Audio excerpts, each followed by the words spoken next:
Hello, Sarah. My name is Christian Mercado. I'll be your counselor for today. Before we start, though, I want you to be aware that this is confidential. So everything that's said between you and me stays here in this room. Nothing is shared.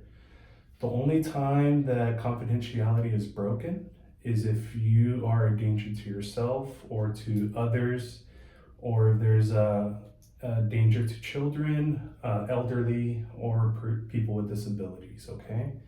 At this moment, do you feel like hurting yourself or others? No? No. You're okay? All right, good. So let's get started then. What brings you in today? How can I help you?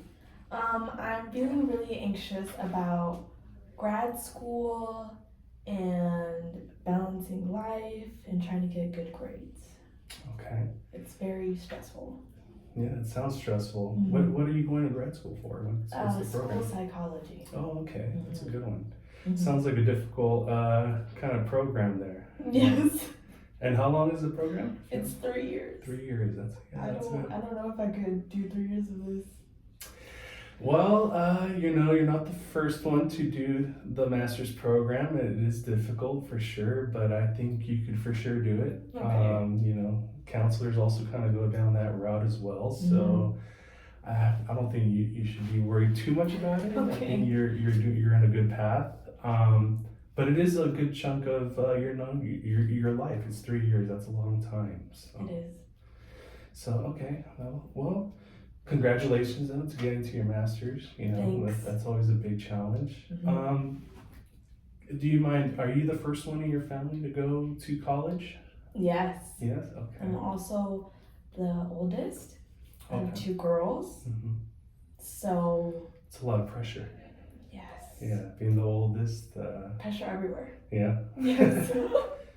Do you mostly feel it do you feel that pressure a lot coming from like your parents or more of your siblings? Like you feel like maybe you gotta guide them a little bit, or Honestly, where's that pressure you think is coming I think from? it's coming from myself. Okay.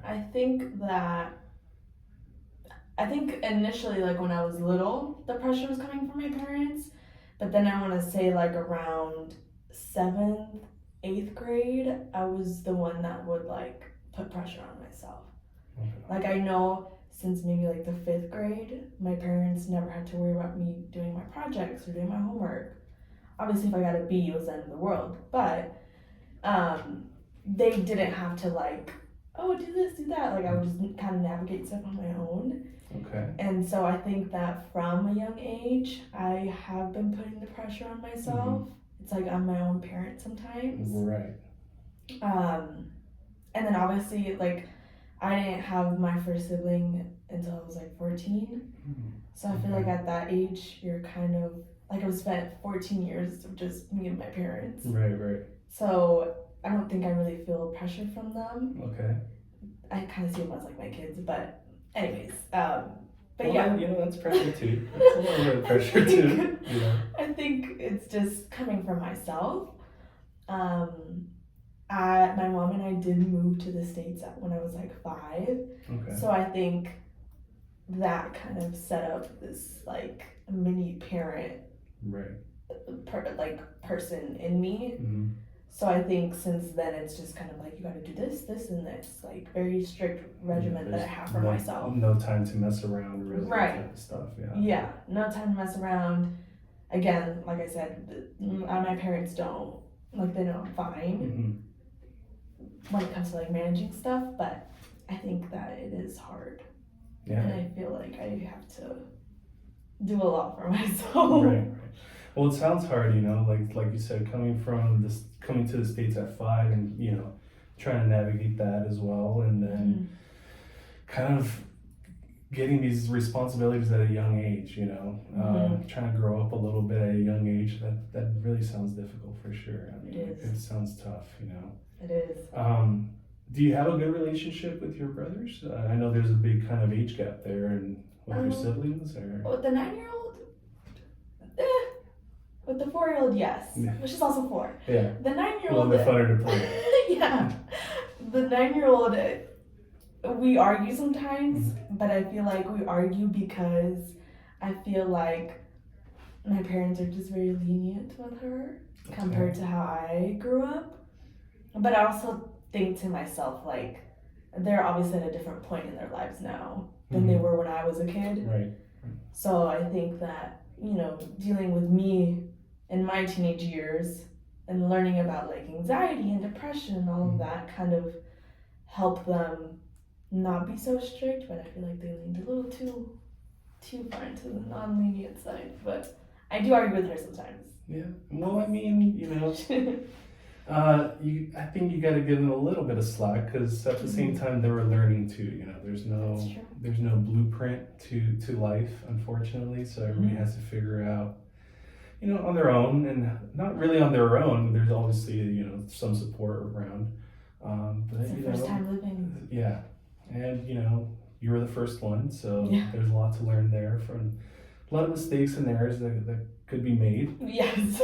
But you know, doesn't seem like there's that many. You're here, you know, in this program, so so that's always a plus, you know. Yes. So let me ask you something. Let's say if you were to wake up tomorrow and it's a perfect day. How would you tell it's a perfect day? What do you think would change? What would you notice? I think I would get 8 hours of sleep and I would wake up and the house is calm. Nobody is screaming, yelling, running around, I don't care, but the screaming and the yelling annoys me. And then I would go to work only for 4 hours, not 8. Okay.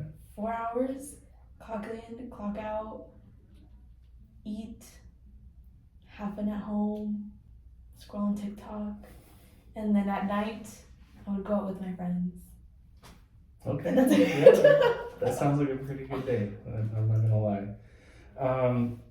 Okay, so is there a day where maybe it was kind of close to that day that you can remember? It doesn't need to be exactly like that, but was there a day where you did wake up to a calm day, or you did go out and get a chance to hang out with your friends at night, or had that time on TikTok? I think I came close to it during our winter break. Okay. Obviously still worked the 8 hours, but it was a chill day at work, chill day at home, and then I was able to just relax and hang out with my friends. But then we started school School started again. Everything went downhill from that. And on that day, what made it such a calm morning? Like, where did your brothers go out that day with your parents, or? No, I think I just didn't feel stressed. I think I just didn't feel the responsibility to be in charge. Okay. Because again, like at home, I am in charge of my siblings. You gotta do this, you gotta do that in the mornings, I have to get them ready. So they didn't have school either. The 9-year-old didn't have school. So it was just, I didn't have to do that responsibility. It was just my work responsibility, and that was it. It's more focused on yourself that day. Yes. Yeah. Okay. Yes. And what do you do for work? I know you said that, you know, you wish you could work those 4 hours. Yes. But so do you work every day? It's a full-time job? I work 26 hours. Okay. And then I have my practicum, and then I have school. I am a front desk manager at a swim school. And right now we are currently going through some changes of like having a new general manager. I've been at my job for about 6 years. Okay. So I definitely feel like I think I'm emotionally invested at this point, where if like the slightest thing is off, like I am like taking it very personal. Okay. Like I'll stress out more than like an average person, I would say, or more than like my coworkers. But yeah, I think work adds on a lot of stress, but I feel like school and practicum and all of that doesn't make it any better. Right. So, I think I answered. I work 8 hours. 8 hours. So let's go back to work a little bit. I know you say you worked there for 6 years. Have you thought about this career shift, and how is that gonna kind of affect you a little bit? You said you're emotionally invested in Yes. in this job. So, what kind of made you shift your career, I guess? Because you're a Well, manager, I mean, yeah. that's like a long time to get there. Yeah. Well, I started in my undergrad at that place, and so I've just been, moving up as the time goes on. It never was the end goal for me, and it's Okay. still not. I think I've just been growing with the company as Mhm. I'm getting through my schooling, which they know too. So I mean, I think I chose the right career, and I think when I graduate and I find that job in my career, I can let that one go. But I think because that's kind of like my career, my current career, Mhm. I guess that's the way that I think about it. I think I'm very, again, emotionally invested. Where it's like, and I think because I'm not there often, I kind of like freak out when something goes wrong. So I'm like, oh, like I should be there. You know what I mean? Like I feel guilty, and I think that can also add on to the stress. Right.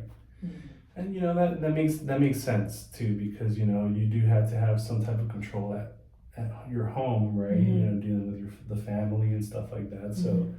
it's only natural now that it kind of goes into work and you feel like you need to have this type of control, right? Mm-hmm. So okay, all right. Well, I did want to touch on another thing. Mm-hmm. We're talking about some type of supports and stuff in your life. So do you have what does your support system look like, as far as like maybe friends, family? What kind of relationships do you have with them as far as support goes? I feel like my parents are pretty supportive. Um, my boyfriend, my friends. Um, I would even say the owner of my job. Like besides having like a work relationship, I feel like we've gotten to know each other a lot personally. So she's kind of like a second mom to me.